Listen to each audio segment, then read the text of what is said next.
শুভ সকাল বন্ধুরা। আজকে সকাল দেখো শিঙি মাছ নিয়ে এসছে, পেটে ডিমে ভর্তি, কতটা ডিম হয়েছে। তো মাছগুলো এখন রান্না করব। তো শিঙি মাগুর মাছ হালকা পাতলা করে রান্না করলে খেতে ভালো লাগে আর খাওয়াও ভালো শরীরের জন্য। খুব গরম পড়েছে। এখানে কেটে নিয়েছি দুটো আলু আর এখানে কাঁচা কলা নিয়েছি। কাঁচা কলা দিয়ে রান্না করবো, ভীষণ ভালো লাগে খেতে। কীভাবে রান্না করবো তোমার সঙ্গে থাকো, দেখতে থাকো। একটা কড়াই বসিয়ে দিয়েছি। আমি কিছুটা শুকনো মানে কড়াইয়ে জিরে রোস্ট করে নেব। এই জিরে ভাজা জিরেগুলো দিয়ে খেতে ভীষণ ভালো লাগে। তো জিরেটা একটু রোস্ট করে নেব। সামান্য 1 চামচ মতো জিরে দিয়েছি, বেশি দিতে হবে না। জিরেটা ভাজা হয়ে গেছে, একটু হালকা করে ভেজে নিতে হবে। বেশি কালো করে ভাজলে তিতে লাগবে, খেতে ভালো লাগবে না। প্রথমে মাছটা ভালো করে ভেজে নিতে হবে। কড়াইটা গরম হয়ে গেছে, মোটামুটি পরিমাণ মতো তেল দিয়ে দেবো। এই মাছটা কিন্তু একটু ফোটে, যার জন্য মাছে একটু কাঁচা তেল দিয়ে মেখে নিয়েছি। নুন হলুদ আর কাঁচা তেল দিয়ে মেখে নিয়েছি। তেলটা ভালো গরম হয়ে যাচ্ছে, ভালো করে গরম করে লেগে যাবে।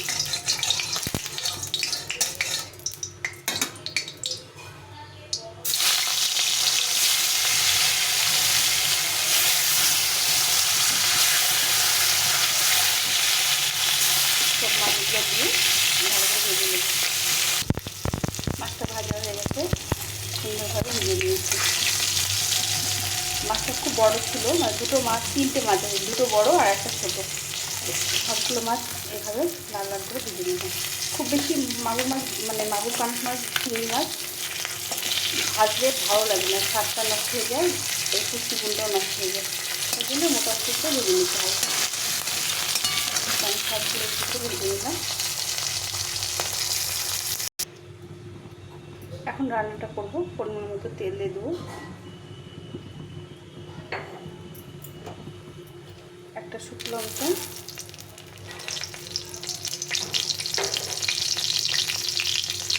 আর জিরে ফোড়ন দেবো। প্রথমে আলুগুলো একটু ভেজে নেবো হালকা করে।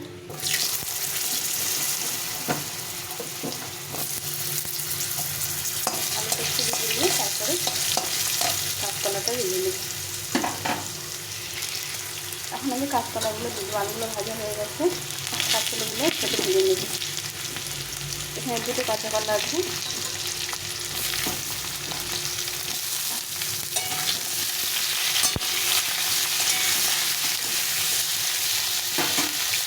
ভালো করে ভেজে নেব, লাল করে। আদা কাঁচা কলাটা ভাজা হয়ে গেছে, আদা আর আলুটা ভাজা হয়ে গেছে। এখন স্বাদ মতো লবণ, হলুদ গুঁড়ো, আর এখানে মশলা বেটে রেখেছিলাম, এই মশলাটা দিচ্ছিলাম। এখানে কাঁচা পাকা লঙ্কা আছে, ধনে, জিরে আর আদা আছে। এই পেস্টটা দিয়ে দিলাম, দিয়ে এই মিক্সি দিয়ে জলটা দিয়ে দিলাম। মশলাটাকে ভালো করে কষিয়ে নিতে হবে তেল ছাড়া দিয়ে।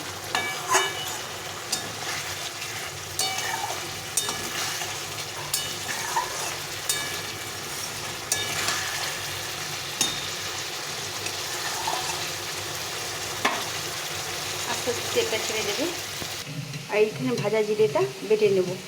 একটু গরম গরম থাকতে বাটতে হবে, তাহলে ঠান্ডা হয়ে গেলে হবে।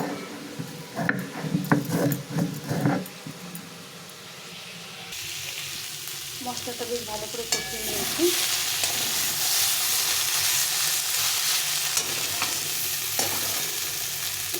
এখন আমি জল ফুটে রেখেছিলাম, এই জলটা দিয়ে দিই। গরম জলে রান্না করলে দুধের স্বাদটা বাড়ে।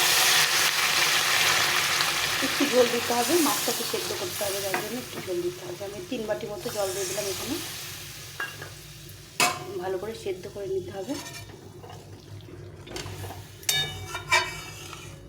সব কিছু ভালো করে সেদ্ধ হয়ে নিয়ে মাছটা দিতে হবে। একদম সেদ্ধ হয়ে গেছে, দেখো। আলু আর কাঁচকলাগুলো সেদ্ধ হয়ে গেছে, ভালো ফুটিয়ে নিয়ে মাছটা দিয়ে দেবো। আর এখানে জিরেটা বেটে নিয়েছি, ভাজা জিরেটা, এটা নামানোর সময় দিয়ে দেবো। ঝোলটা ভালোভাবে ফুটে গেছে। এখন আমি এই মাছটা ভেজে রেখেছিলাম, এই সবটা মাছ দিয়ে দেবো। মাছটা দিয়ে কিছু ফোটাতে হবে, ভালো করে ফুটে নিয়ে খেতে ভালো লাগবে। মাছটা সেদ্ধ হবে, এই যে মাছগুলো বড় বড় পিস আছে এগুলো ভালো করে সেদ্ধ করে নিতে হবে। তার শিঙি মাছ কিন্তু শক্ত শক্ত, তো একটু ভালো করে সেদ্ধ করে নিলে খেতে ভালো লাগবে। অনেকটা সময় ধরে সেদ্ধ করে নিতে হবে। এই মাছগুলো যত সেদ্ধ করবে তত খেতে ভালো লাগে, আর ঝোলটা তত স্বাদ বাড়ে। আমি ভালো করে সিদ্ধ করে নিচ্ছি। ঝোলটা হয়ে গেছে, এখন আমি জিরে গুঁড়ো দিয়ে নামিয়ে দেবো। এই জিরে গুঁড়োটা ভেজে রেখেছিলাম, এটা একটা প্লেটে উঠিয়ে নেব।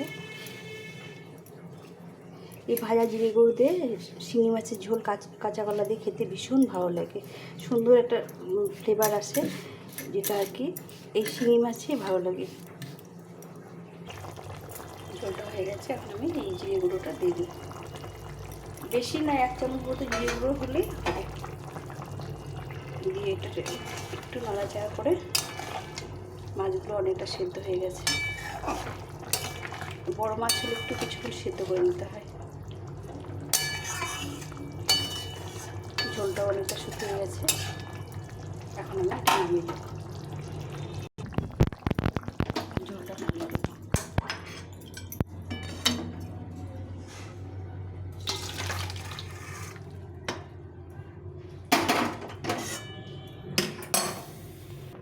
তো আমার হয়ে গেছে শিঙি মাছের ঝোল। বন্ধুরা, তোমাদের কেমন লাগলো অবশ্যই কমেন্ট করে জানিও। আর তোমাদের যদি একটু ভালো লেগে থাকে তাহলে লাইক করে বন্ধুদের সঙ্গে অবশ্যই শেয়ার করে দিও। আর তোমার নতুন বন্ধুরা সাবস্ক্রাইব করে পাশে থেকো, এইভাবে নতুন নতুন রেসিপিগুলো তোমাদের সঙ্গে শেয়ার করো। তো এইভাবে কারা কারা খেতে ভালোবাসো শিঙি মাছের ঝোল অবশ্যই কমেন্ট করে জানিও। এটা খেতে ভীষণ ভালো লাগে, গরম গরম এই শিঙি মাছের ঝোল আর ভাত দারুণ লাগে। তো এখন এখানে রাখছি, সবাই ভালো থেকো, সুস্থ থেকো, আবার দেখা হবে পরের রেসিপিতে। টাটা।